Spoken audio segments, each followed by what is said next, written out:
You open your eyes, dazed and confused. You look around, trying to get your blurry vision to adjust. As you finally come back to reality, you realize that your legs are in stirrups.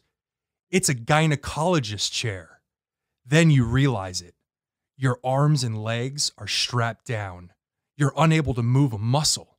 All of a sudden, there's a click, and you hear a voice as the pre-recorded tape begins to play. Hello there, bitch. Are you comfortable right now? I doubt it. Wrists and ankles chained, gagged, probably blindfolded. You're disoriented and scared too, I would imagine. Perfectly normal under the circumstances. For a little while at least, you need to get your stuff together and listen to this tape. It's very relevant to your situation. I'm going to tell you in detail why you've been kidnapped, what's going to happen to you, and how long you'll be here.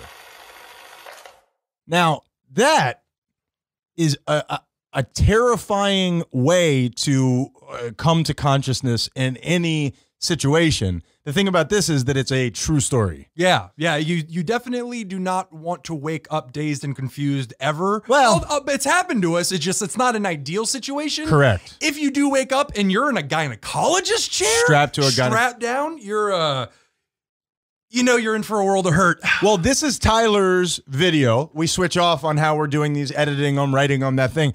But I just, very quickly, can I just say that you and I decided to do the Toy Box Killer because it affected us so deeply. You and I both like information on these killers, true crime, that kind of stuff.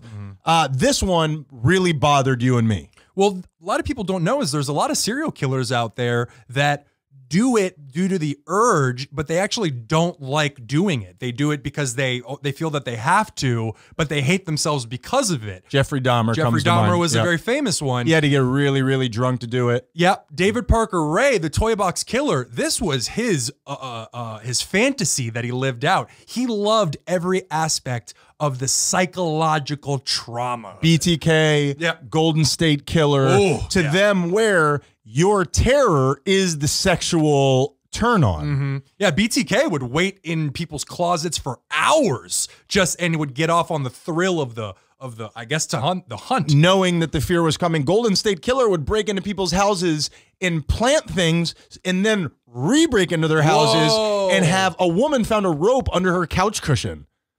Wait a minute, wait. He would break in, leave something. Hide tools. Okay. That he was then going to use later that night or the next day. Bro, Golden State Killer may be worse than BTK. Oh my God. Yeah. And he was prolific. Well, and he was, and I mean, within the realm of, it sounds like he was really smart, which a lot of serial killers are not. They get away with it because of stupidity on the detective's part or whatever it is. I think you fall on one extreme or the other, generally speaking. You're either a Richard Ramirez trying a door, and if it's open, that means the devil wants you to kill someone, or you're the BTK, where the planning is part of the turn on. Have you ever had, like you were gonna have, and I mean we're going way off topic here, a sexual experience that was coming up and you had to plan for it? Oh yeah. Oh, that's the best. Dude, it's like the sex has started before the people even get there. Or the person, whatever. Absolutely. And I will say in those situations, they are wonderful, although it's bittersweet because once I finally get up to the point where I'm cutting off her fingers, it doesn't live up to the hype. So you're not a process killer. You are or it is the process that you like. It's not the finish. You're like BTK. I just like finger necklaces. Is that so wrong? This year I want a nipple belt.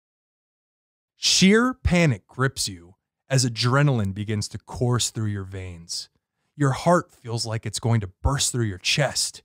You pull at your restraints, but it's no good. You can't move an inch.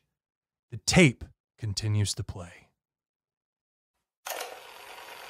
If it has not already been done, very shortly a steel collar is going to be padlocked around your neck. It has a long, heavy chain that is padlocked to a ring in the floor. The collar will never be removed unless you are turned loose. It's a permanent fixture. The hidden playroom, where you're going to be kept, has steel walls, floor, and ceiling. It is virtually soundproof and has a steel door with 2 keyed locks. These hinges are welded on and there are 2 heavy deadbolts on the outside. The room is totally escape-proof, even with tools. So that tape ran for 45 bleeping minutes. At that point, dude, put a gun to my head and blow my brains out. Well, at any point during this, put a gun to my head and blow my brains out. That's true. But after the 45 minutes are up, it's like, please. So you're strapped to a chair and you're looking at a video. No. This was back in the day of the late 90s, which was cassette player. For the kiddies out there. I still have the old Aladdin box set. It was the cassette tape. So it was just this box on a counter and it just played this ominous, disembodied voice. He's not in the picture? What's that? He's not the one. You do not know what he looks like yet. Yeah, you do not know. There's another two guys, Charles Ng and Leonard Lake. I know the names. Oh, dude, so good. I mean, so good in terms of interesting. Interesting, yeah. They're bad. They're very bad. But it's one of the. Miss you guys. Call me. But it's the guy sitting on a lounge chair talking to you. This one, it's a disembodied voice. Do you know what was on the videotape? Just out of pure interest? Oh yeah, he would explain everything. But I mean, visually, if he's talking, if he's narrating it, what visually is on the tape? Do you know? You said you never see him, right? It is a cassette tape, so it only plays audio.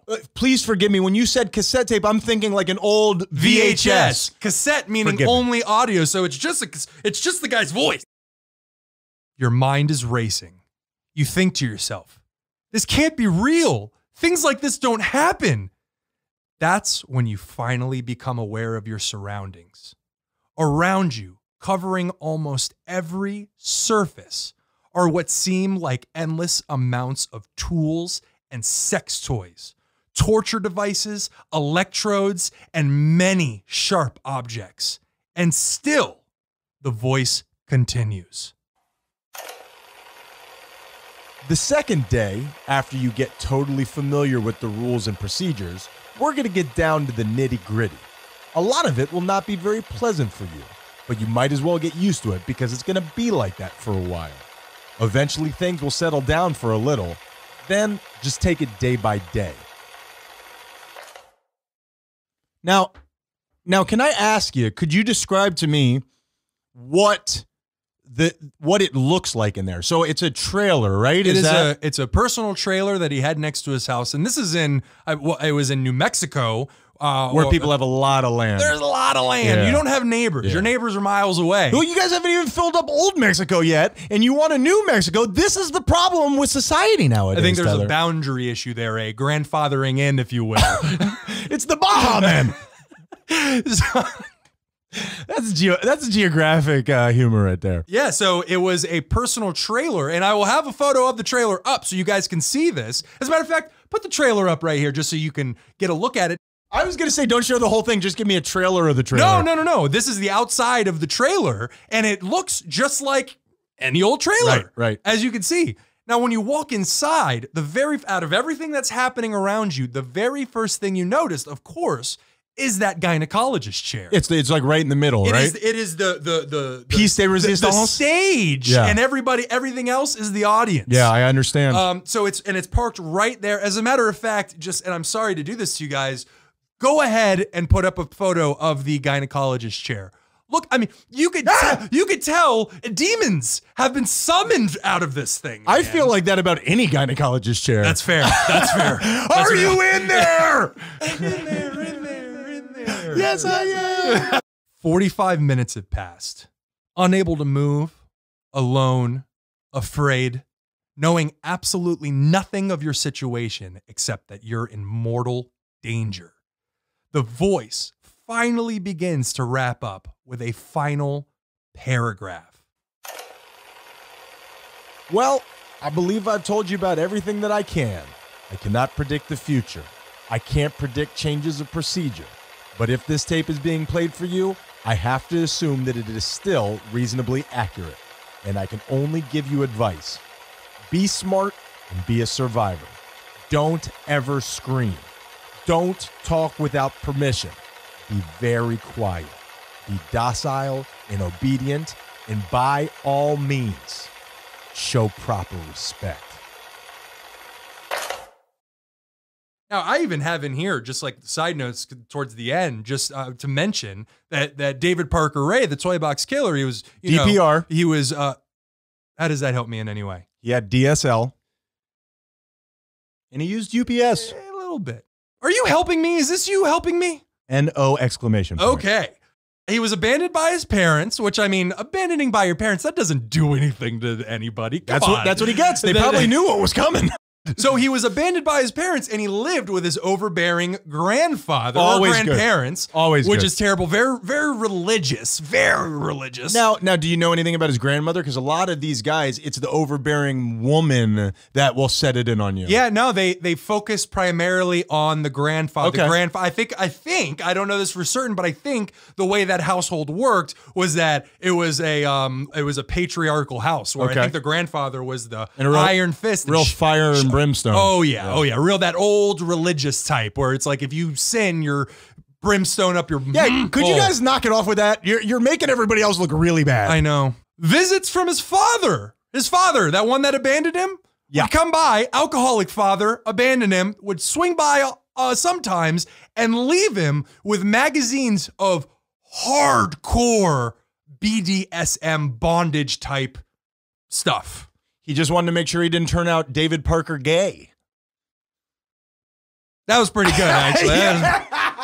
Pretty good. Let's end this video. I don't want to do any more. I retire on the top. Good night, everybody. I'm not talking about the feather where you tickle the person's underarms. I'm talking called about a French tickler, Tyler. Hardcore torture scenes and really Stuff that messed up stuff. You don't buy at the store. Yeah. You got to make it. He was always isolated. He was never good at speaking to women. You know, shocker. You know, never learned how to talk to people, but specifically women. And he started torture porn at 15.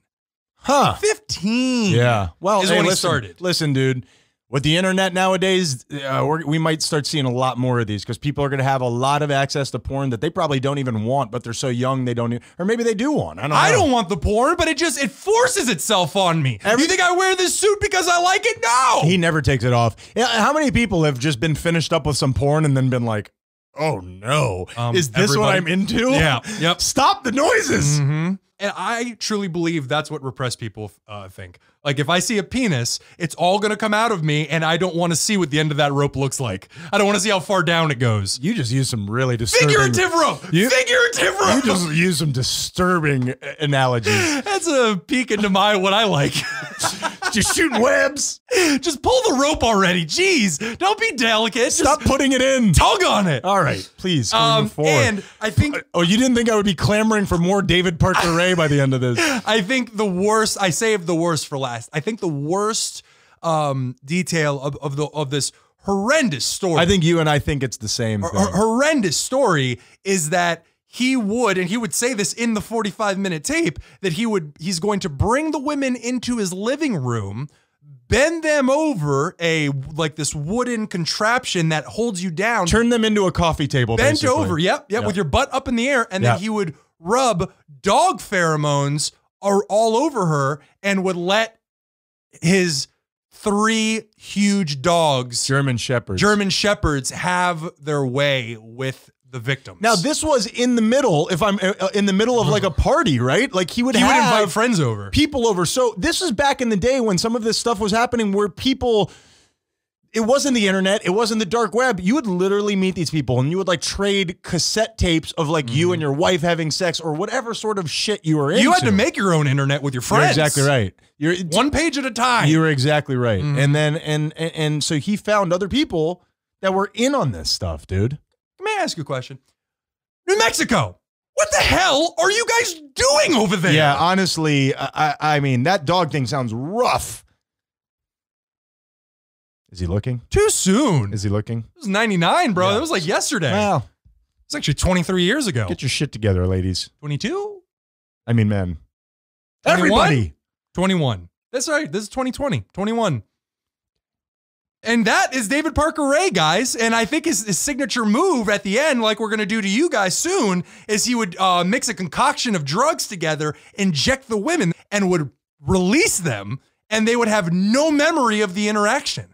And then he finally got comfortable with just killing them. Well, just killing them. You got to step it up every now and then, Tyler. You can't just rest on your laurels. Let's keep it moving here. That's how you fall into mediocrity, Ryan. You got to keep stepping it up. Yeah, that's why we're killing it. Is that why where we're going to end up? Is that what we're going to look like at the end? being molested by German Shepherds in front of a group of people? Hopefully. Sound like you're rough. Too many. Two is too many. We are those guys you hate. We gotta kill you.